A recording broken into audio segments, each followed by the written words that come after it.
बोलो पार्वती, पते हर हर महादेव। दोस्तों, आज हम बात करेंगे चमत्कारी जड्डी डीएच के बारे में, अलग अलग पेड़ पौधे और अलग अलग वृक्षों से मिलने वाले लाभों के बारे में। हम कई बार आप सभी को बता चुके हैं, अलग अलग वृक्षों पर अलग अलग प्रकार के देवी देवता जो है निवास करते हैं। इसी क्रम में जो है दोस्तों, आज हम एक ऐसे पौधे के बारे में बताएंगे जो कि बहुत ही पवित्र पौधा है, बहुत ही कीमती पौधा है, बहुत ही खास पौधा है। यह पौधा आपका जो है भाग्य बदल सकता है, गरीबी को जो है जड़ से मिटा सकता है। इस पौधे की खोज में हर कोई लगा होता है, लेकिन यह जो पौधा है, यह किस्मत वाले को यह पौधा जो है मिल पाता है। इस पौधे की प्रशंसा जो है बड़े बड़े आर्षी महात्माओं ने की है, देवी देवताओं ने की है, क्योंकि इस पौधे के अंदर वह चमत्कार छुपा होता है जो कि दूसरे वृक्ष के अंदर नहीं पाया जाता है। जिस पौधे की दोस्तों हम बात कर रहे हैं, यह पौधा बहुत ही चमत्कारिक पौधा है। इसके अनगिनत जो है चमत्कारिक प्रयोग है। हमारा मकसद है भारत में पुरातन ज्ञान की जो जानकारी लुप्त हो रही है, पेड़ पौधे की चमत्कारिक शक्तियां की जो विशेष जानकारी है, वह इस भूमि से समाप्त हो रही है। इसलिए हमारा एक ही मकसद है दोस्तों कि पेड़ पौधे की जो जानकारी है, इस वीडियो के माध्यम से आप तक पहुंचाने का प्रयास करते हैं, ताकि आप सबको इन पेड़ पौधे की जो है अलौकिक जानकारी प्राप्त हो। दोस्तों, हर पेड़ पौधे की जो है अपनी कुछ ना कुछ अलग विशेषता जरूर होती है। हर पेड़ पौधा धार्मिक दृष्टि से देख लें, चाहे आध्यात्मिक दृष्टि से देख लें, चाहे आयुर्वेदिक दृष्टि से देख लें, या किसी ना किसी बीमारी को ठीक करने में जो है जरूर काम आता है, और इनमें जो है कुछ ना कुछ जो है चमत्कारिक शक्ति जरूर छुपी होती है। इसी कारण हमें जो है पेड़ पौधे का सम्मान करना चाहिए, भगवान श्री हरि विष्णु का विशेष तौर से ध्यान करना चाहिए, क्योंकि समस्त पेड़ पौधे में यह जो शक्तियां पाई जाती हैं, या फिर जो बीमारी को दूर करने के लिए जो औषधि गुण पाए जाते हैं, वह भगवान विष्णु जी के कारण ही हो पाता है। दोस्तों, देवी देवताओं ने अलग अलग प्रकार के पेड़ पौधे में अपना जो है निवास बनाया है। इसी क्रम में आज हम जो है सफेद कटेरी नाम के पौधे के बारे में बताएंगे। इस पौधे में अत्यधिक जो है कांटे पाए जाते हैं, इसलिए इसे दोस्तों कटेरी कहते हैं। तो सफेद कटेरी के अलौकिक और चमत्कारिक प्रयोग के बारे में जो है दोस्तों आज की इस वीडियो में जानेंगे। अगर आज की वीडियो को मिस कर दी तो सारी जिंदगी जो है आपको पछताना पड़ेगा।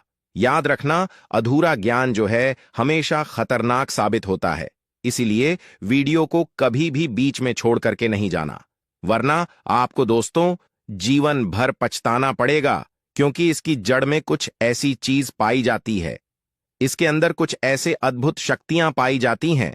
उसी के बारे में दोस्तों जो है हम आज की इस वीडियो में बताने जा रहे हैं। अगर आपको सौभाग्य से कहीं पर मिल जाए, तो चाहे आप गांव में रहते हैं या फिर आप जो है शहर में रहते हैं, और कभी जंगल के रास्ते में आप जो है घूमने के लिए निकले, तो रास्ते में इस प्रकार के पेड़ पौधे मिल ही जाते हैं। ऐसा समय जो है यह जानकारी आपको बहुत ही काम आएगी। इस पेड़ पौधे से आप जो है लाखों रुपए भी कमा सकते हैं। इस पेड़ पौधे की मदद से आप जो है कई प्रकार के चमत्कारिक शक्तियां पा सकते हैं। तो वीडियो को दोस्तों आप जो है ध्यान से लास्ट तक जरूर देखें। यह अमूल्य जानकारी बताने से पहले आपसे रिक्वेस्ट है कि वीडियो को लाइक नहीं किया तो वीडियो को लाइक कर दीजिए, दोस्तों के साथ शेयर कर दीजिए, और अगर अभी तक आपने जो है हमारे चैनल श्री किया है, तो आप जो है हमारे को सब्सक्राइब करके बेल आइकन को जरूर दबाइए और कमेंट बॉक्स में जरूर लिखिए, हर हर महादेव, ओम नमः शिवाय। दोस्तों, मैं आप सभी दर्शकों को रोज बोलता हूं और हर दिन के वीडियो में एक ही शब्द बोलता हूं कि मेरे चैनल बनाने का एक मकसद है, सबका भला हो, सबका कल्याण हो। अगर मेरे वीडियो को देख के किसी भी एक का भला होता है, तो मैं अपने आप जो है कृतार्थ समझता हूं। मैं अपने आप को जो है दोस्तों सौभाग्यशाली समझता हूं। इसीलिए दोस्तों आप जो है हमारे चैनल श्री शिवाय टीवी को सब्सक्राइब जरूर करें, ताकि अच्छे से अच्छे वीडियो का जो है नोटिफिकेशन आपको सबसे पहले मिल सके। दोस्तों, यह जो कटेरी नाम का सफेद पौधा है, इसके चमत्कारिक फायदे सुन ले। वैसे नीले रंग की जो कटेरी है, अगर आप ग्रामीण इलाकों में रहते हैं तो बहुत ही आसानी से देखने को मिलेगा, परंतु उसमें जो है चमत्कारिक शक्तियां नहीं होती हैं। जो नीले रंग के जो है कटेरी होता है, उसमें चमत्कारिक शक्तियां नहीं होती हैं। तो जो सफेद रंग की कटेरी होता है, जिसमें सफेद रंग का फूल आता है, वह कटेरी का पौधा जो है आध्यात्मिक दृष्टि से, धार्मिक दृष्टि से चमत्कारिक होता है। इसके 5 से 7 जो है दोस्तों दुर्लभ प्रयोग आज की इस वीडियो में बताऊंगा। तो वीडियो को आप जो है शुरू से लेकर के लास्ट तक जरूर देखना। वीडियो को दोस्तों आप जो ध्यान से जरूर देखना दोस्तों, माना जाता है कि सफेद कटेरी का फूल जिस पौधे में खिलता है उसके जड़ के नीचे जो है हीरे जवाहरात, सोने चांदी या फिर सोने का कलश आदि जो है दबे होते हैं। बहुत से लोग ऐसे चीज प्राप्त कर चुके हैं।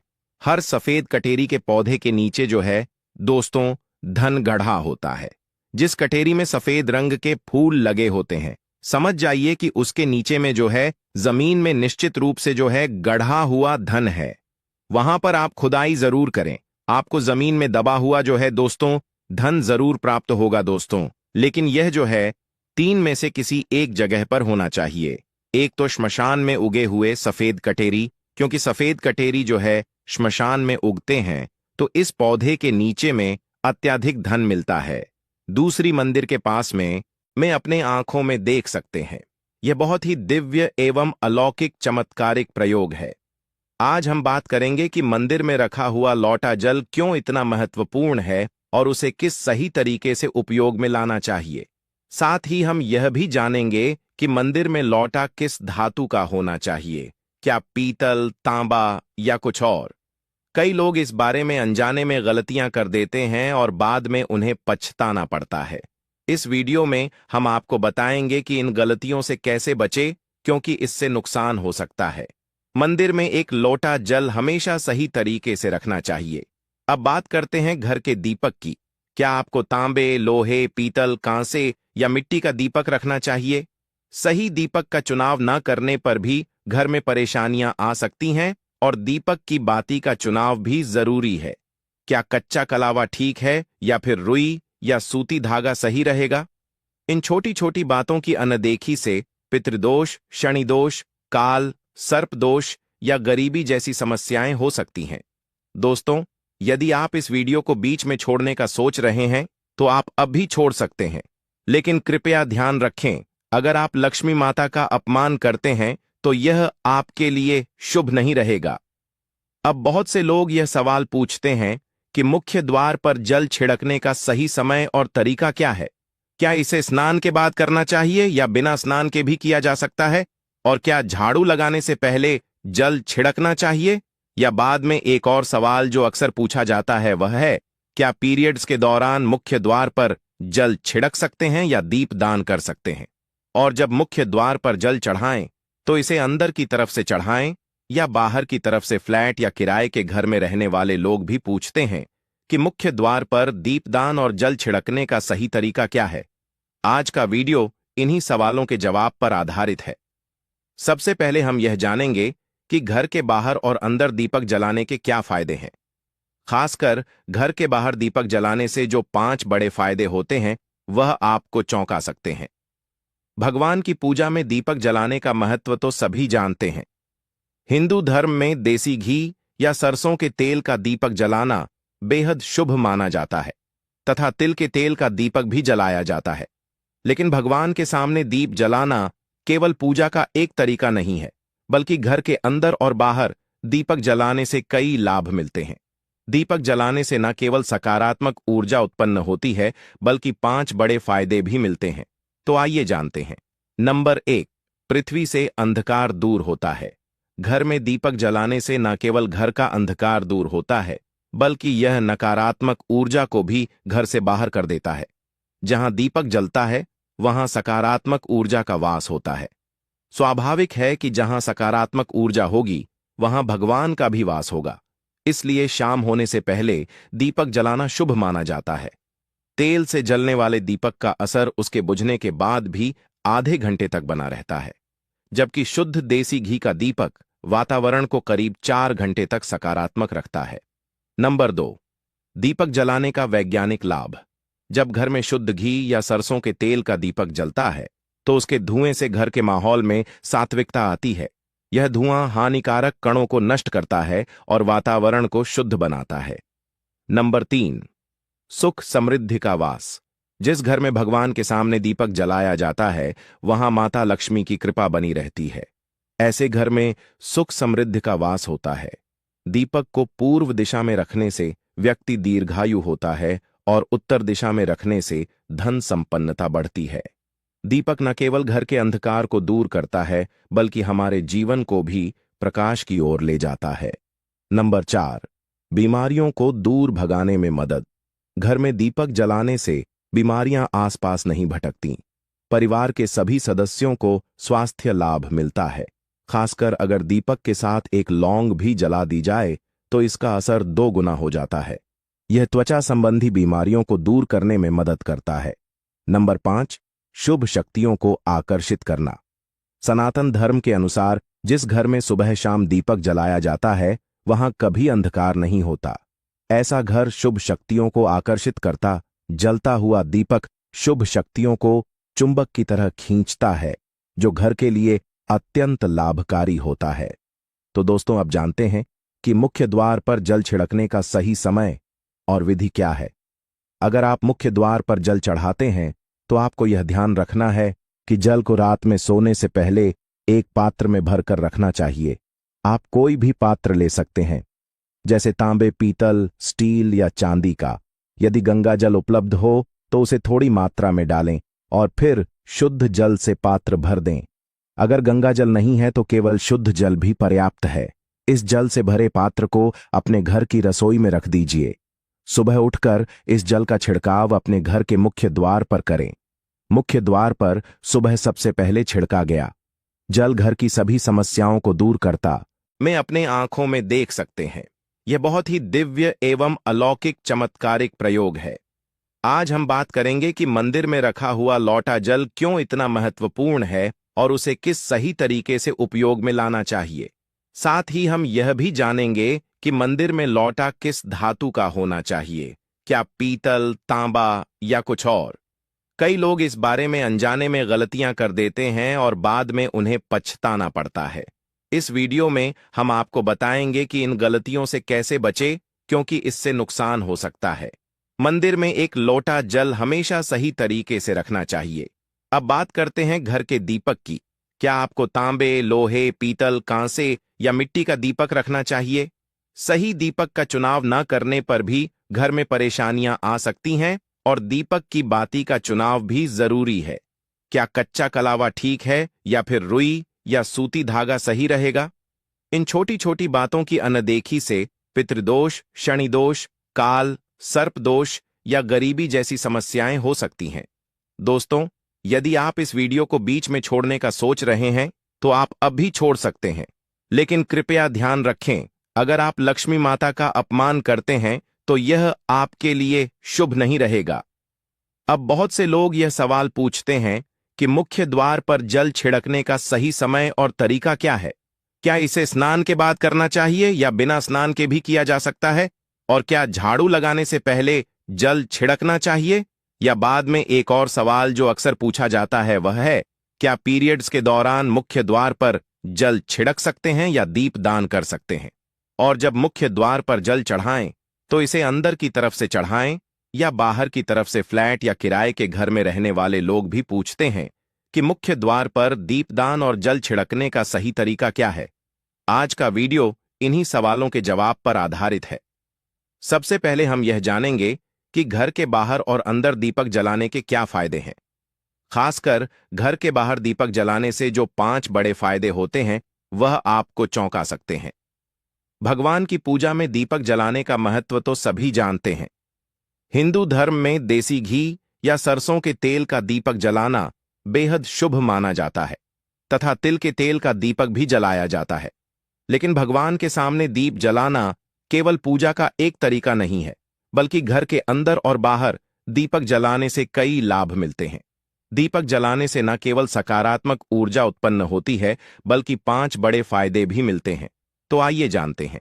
नंबर 1, पृथ्वी से अंधकार दूर होता है। घर में दीपक जलाने से न केवल घर का अंधकार दूर होता है, बल्कि यह नकारात्मक ऊर्जा को भी घर से बाहर कर देता है। जहां दीपक जलता है वहां सकारात्मक ऊर्जा का वास होता है। स्वाभाविक है कि जहां सकारात्मक ऊर्जा होगी वहां भगवान का भी वास होगा। इसलिए शाम होने से पहले दीपक जलाना शुभ माना जाता है। तेल से जलने वाले दीपक का असर उसके बुझने के बाद भी आधे घंटे तक बना रहता है, जबकि शुद्ध देसी घी का दीपक वातावरण को करीब 4 घंटे तक सकारात्मक रखता है। नंबर 2, दीपक जलाने का वैज्ञानिक लाभ। जब घर में शुद्ध घी या सरसों के तेल का दीपक जलता है तो उसके धुएं से घर के माहौल में सात्विकता आती है। यह धुआं हानिकारक कणों को नष्ट करता है और वातावरण को शुद्ध बनाता है। नंबर 3, सुख समृद्धि का वास। जिस घर में भगवान के सामने दीपक जलाया जाता है वहां माता लक्ष्मी की कृपा बनी रहती है। ऐसे घर में सुख समृद्धि का वास होता है। दीपक को पूर्व दिशा में रखने से व्यक्ति दीर्घायु होता है और उत्तर दिशा में रखने से धन संपन्नता बढ़ती है। दीपक न केवल घर के अंधकार को दूर करता है बल्कि हमारे जीवन को भी प्रकाश की ओर ले जाता है। नंबर 4, बीमारियों को दूर भगाने में मदद। घर में दीपक जलाने से बीमारियां आसपास नहीं भटकती। परिवार के सभी सदस्यों को स्वास्थ्य लाभ मिलता है। खासकर अगर दीपक के साथ एक लौंग भी जला दी जाए तो इसका असर 2 गुना हो जाता है। यह त्वचा संबंधी बीमारियों को दूर करने में मदद करता है। नंबर 5, शुभ शक्तियों को आकर्षित करना। सनातन धर्म के अनुसार जिस घर में सुबह शाम दीपक जलाया जाता है वहां कभी अंधकार नहीं होता।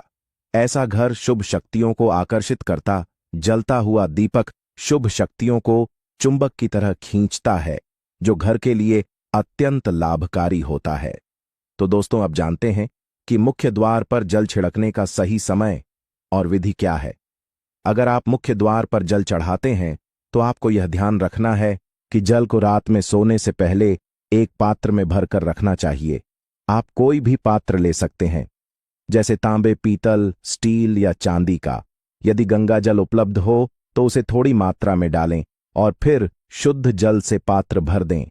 अगर गंगा जल नहीं है तो केवल शुद्ध जल भी पर्याप्त है। इस जल से भरे पात्र को अपने घर की रसोई में रख दीजिए। सुबह उठकर इस जल का छिड़काव अपने घर के मुख्य द्वार पर करें। मुख्य द्वार पर सुबह सबसे पहले छिड़का गया जल घर की सभी समस्याओं को दूर करता। दोस्तों, 15 फरवरी महाशिवरात्रि 2026। शिव विवाह पर गलती से भी ऐसे व्रत कभी मत रखना और ना ही महाशिवरात्रि पर यह 5 गलती करना, नहीं तो पूरी जिंदगी बर्बाद रहोगे। भगवान शिव जी हमेशा हमेशा के लिए रूठ सकते हैं। यह गलती नजरअंदाज बिल्कुल भी ना करें दोस्तों। महाशिवरात्रि किसी भी शुभ मुहूर्त में पड़े, लेकिन आप यह गलती कभी मत करना।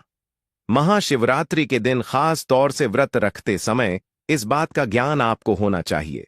शिवरात्रि के दिन यह 5 गलती करना आपको भारी पड़ सकता है। इस दिन भगवान शिव जी और माता पार्वती जी की पूजा शुभ काल के दौरान ही करना चाहिए।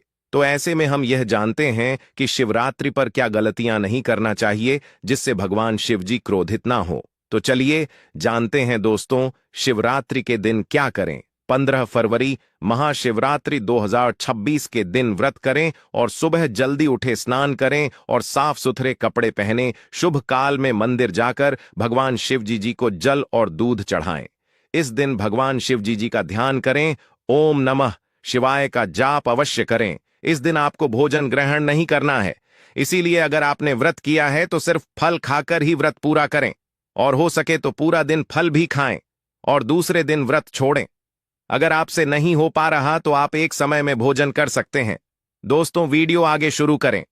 सबसे पहले महादेव जी के सच्चे भक्त श्री शिवाय टीवी चैनल की इस वीडियो को एक लाइक अवश्य कर दें और कमेंट बॉक्स में हर हर महादेव अवश्य लिख दें, जिससे कि भगवान शिव जी का आशीर्वाद आपको सीधे प्राप्त हो सके।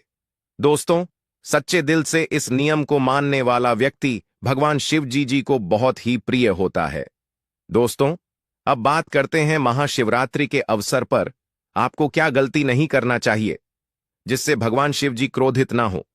दोस्तों, चाहे कुछ भी हो जाए, महाशिवरात्रि के दिन मांस मदिरा का सेवन गलती से भी मत करना, नहीं तो आपके साथ कुछ भी हो सकता है। महाशिवरात्रि के दिन देर तक कभी न सोए, इससे आपका भाग्य बिगाड़ सकता है। भगवान शिव जी रूठ सकते हैं। महाशिवरात्रि के दिन चावल या गेहूं से बने पकवान नहीं खाना चाहिए। दिन आप सिर्फ फल, दूध, चाय और कॉफी ले सकते हैं। दोस्तों, अगर आप भगवान शिव जी को प्रसन्न करना चाहते हैं तो इस दिन काले कपड़े भूलकर भी मत पहनना। इस दिन जितना ज्यादा हो सके भगवा रंग, यह लाल रंग का ही कपड़ा पहने, बहुत ही शुभ और मंगलकारी माना जाएगा। इस दिन गलती से भी पति पत्नी शारीरिक संबंध भूलकर भी ना बनाए, अन्यथा भगवान शिव जी के क्रोध का सामना आपको करना पड़ेगा। इस दिन जितना ज्यादा हो सके तान पूर्ण करें। भगवान शिव जी को अगर खुश करना है तो यह बातें गांठ बांध ले दोस्तों, ये पाप कभी मत करना। महाशिवरात्रि के इस पावन अवसर पर शिवलिंग पर भूलकर भी यह चीजें मत चढ़ाना, नहीं तो जिंदगी भर आपको किसी बड़ी परेशानी का आपको सामना करना पड़ सकता है। आपका व्रत टूट भी सकता है। भगवान शिव जी अत्यंत क्रोधित हो सकते हैं, जान लीजिए, नहीं तो आपके व्रत रखने का कोई भी फायदा नहीं। तो चलिए जानते हैं दोस्तों। नंबर 1, तुलसी। पौराणिक कथाओं के मुताबिक तुलसी को माता लक्ष्मी जी का स्वरूप माना जाता है। माता लक्ष्मी जी भगवान विष्णु जी की अर्धदांगी है। भगवान विष्णु शालिग्राम की पूजा में ही तुलसी का प्रयोग किया जाता है। ऐसे में शिवलिंग पर तुलसी का प्रयोग वर्जित है। यह आपको पाप का भागीदार बना सकता है। ऐसा अनर्थ कभी मत करना दोस्तों। नंबर 2, सिंदूर। सिंदूर एक प्रकार से श्रृंगार की वस्तु है जो सभी देवियों को चढ़ाया जाता है, परंतु भगवान शिव जी बैरागी हैं और वह महाकाल है, इसीलिए उन्हें सिंदूर नहीं चढ़ाया जाता है। ऐसा पाप आप कभी मत करना दोस्तों। नंबर 3, शिवरात्रि के पावन अवसर पर जितना ज्यादा हो सके आपको भगवा रंग पहनना चाहिए। भगवान शिव जी अति प्रसन्न होते हैं। इस दिन काले कपड़े पहनने से बचना चाहिए और मंदिर में काले वस्त्र पहनकर कभी प्रवेश न करें दोस्तों। नंबर 4, हल्दी। सभी देवी देवताओं की पूजा में हल्दी का उपयोग किया जाता है, लेकिन कुछ का मानना है कि विनाश के देवता भगवान शिव जी को अर्पित नहीं करना चाहिए, क्योंकि हल्दी सौभाग्य का प्रतीक है। दोस्तों, 5 केतकी के फूल। पौराणिक कथाओं के मुताबिक केतकी के फूल भी शिवलिंग पर नहीं चढ़ाना चाहिए, क्योंकि एक बार केतकी के फूल भगवान ब्रह्मा के झूठ में साथ दिया था। यह बात जानकर भगवान शिव जी ने क्रोध में आकर केतकी के फूल को श्राप दे दिया। दोस्तों, नंबर 6, नारियल पानी। एक पौराणिक मान्यताओं के अनुसार ऐसा कहा जाता है कि शिवलिंग पर नारियल पानी नहीं चढ़ाना चाहिए, क्योंकि यह शुभ नहीं माना जाता दोस्तों। नंबर 7, शंख जल। भगवान शिव जी ने शंखचूर्ण नाम के असुर का वध किया था। शंख को उसी असुर का प्रतीक माना जाता है जो भगवान विष्णु का भक्त था, इसीलिए विष्णु भगवान की पूजा शंख से होती है, शिव की नहीं। दोस्तों, नंबर 8, तिल। यह भगवान विष्णु के मैल से उत्पन्न हुआ था, माना जाता है, इसीलिए इसे भगवान शिव जी को नहीं अर्पित किया जाना चाहिए। दोस्तों, नंबर 9, टूटे हुए चावल। भगवान शिव जी को अक्षत यानी साबुत चावल अर्पित किए जाने के बारे में शास्त्रों में लिखा है। टूटा हुआ चावल अपूर्ण और अशुद्ध होता है, इसीलिए यह भगवान शिव जी को नहीं चढ़ता। आप ऐसा अनर्थ सेट करना, चावल चढ़ाने से पहले ध्यान से देख लें, कहीं चावल टूटा हुआ ना हो। खास तौर से शिवरात्रि पर यह चीजें भगवान शिव जी को चढ़ाने से भी व्यक्ति का भाग्य चमक उठता है। भगवान शिव जी होते हैं अति प्रसन्न। तो चलिए जानते हैं दोस्तों। नंबर 11, गंगा जल। भगवान विष्णु के चरणों से निकली और भगवान शिव जी की जटा से धरती पर उतरी है, इसीलिए सभी नदियों में गंगा परम पवित्र। गंगा जल से भगवान शिव जी का अभिषेक करने से मानसिक शांति और सुख की प्राप्ति होती है। दोस्तों, नंबर 12, गन्ने का रस और का प्रतीक माना जाता है। शास्त्रों में इसे बहुत ही पवित्र माना गया। बना है देव प्रबोधिनी एकादशी के दिन गन्ने का घर बनाकर भगवान विष्णु की देवी तुलसी की पूजा की जाती है। दोस्तों, नंबर 13, 3 पत्तों वाला बेलपत्र। 3 पत्तों वाला बेलपत्र जो कटा फटा नहीं हो, ऐसा भगवान शिव जी को चढ़ाएं। 3 पत्तों वाला बेलपत्र त्रिदेव ब्रह्मा विष्णु महेश का प्रतीक माना जाता है। महाशिवरात्रि के अवसर पर बेलपत्र अर्पित करने से शिवलोक की प्राप्ति होती है, ऐसा पुराणों में बताया गया है। दोस्तों, नंबर 14, धतूरे का फूल। धतूरे के फल के समान धतूरे का फूल भी भगवान शिव जी को प्रिय है। इसका कारण यह है कि यह सफेद होता है और औषधीय कारणों से गुणकारी होता है। मानसिक शांति के लिए धतूरे के पुष्प को शिवलिंग पर अर्पित करें। दोस्तों, नंबर 15, चांदी के नाग नागिन के झोड़े कि ग्रहों के अशुभ प्रभाव के कारण घर में सुख शांति की कमी और आर्थिक परेशानियों को दूर करने के लिए महाशिवरात्रि के अवसर पर भगवान शिव जी को नाग नागिन के जोड़े समर्पित करें। इससे काल सर्प और नाग दोष समाप्त होता है दोस्तों। नंबर 16, धतूरा। भांग की तरह धतूरा भी एक जड़ी बूटी है। भगवान शिव जी के सिर पर छड़े विष के प्रभाव को दूर करने के लिए धतूरे का प्रयोग भी किया गया था। इसीलिए भगवान शिव जी को धतूरा भी प्रिय है। महाशिवरात्रि के अवसर पर शिवलिंग पर धतूरा अर्पित करें। इससे शत्रुओं का भय दूर होता है, साथ ही धन संबंधी मामलों में उन्नति होती है दोस्तों। नंबर 17, भांग। भगवान शिव जी ने हलाहल विषपान किया।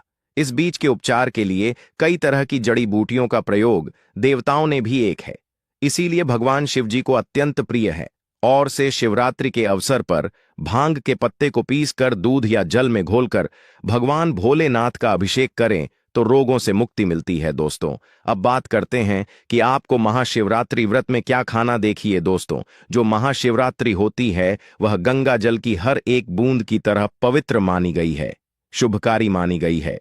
हमारे हिंदू परंपरा में शिवरात्रि का बहुत महत्व है और यह पर्व फाल्गुन मास के कृष्ण पक्ष की चतुर्दशी को मनाया जाता है। भगवान शिव जी भोले भंडारी हैं। वे एक लौटा जल से भी प्रसन्न हो जाते हैं, मात्र एक बेल पत्र से भी अति प्रसन्न हो जाते हैं। लेकिन भगवान शिव जी शीघ्र ही गुस्सा भी हो जाते हैं। जहां भगवान शिव जी को कुछ चीज प्रिय हैं, तो वहीं कुछ चीज आप यह भी हैं। कुछ चीज ऐसी हैं जिनका भगवान शिव जी की पूजा में अगर इस्तेमाल ना किया जाए तो भगवान शिव जी का पूजन अधूरा रह जाता है। वही कुछ चीजें ऐसी होती हैं जो अगर अनजाने में आप भगवान शिव जी को अर्पित कर देंगे तो उससे भगवान शिव जी आपसे रुष्ट हो जाएंगे। इसलिए भगवान शिव जी की पूजा करते समय कुछ बातों का विशेष ध्यान रखना चाहिए। आज के इस वीडियो में हम आपको बताएंगे कि महाशिवरात्रि के पावन पर्व पर क्या करें, क्या ना करें। कौन सी ऐसी वस्तुएं हैं जो भगवान शिव जी को अति प्रिय हैं और कौन सी ऐसी वस्तु है जो भगवान शिव जी को बिल्कुल भी प्रिय नहीं है, और कौन सी वस्तु है जो भगवान शिव जी को भूल से भी अर्पित नहीं करना चाहिए। दोस्तों, वीडियो आगे शुरू करें उससे पहले भगवान शिव जी के सच्चे भक्त वास्तु पूजा चैनल की इस वीडियो को एक लाइक अवश्य कर दें और बॉक्स में जय शिव जी अवश्य लिख दें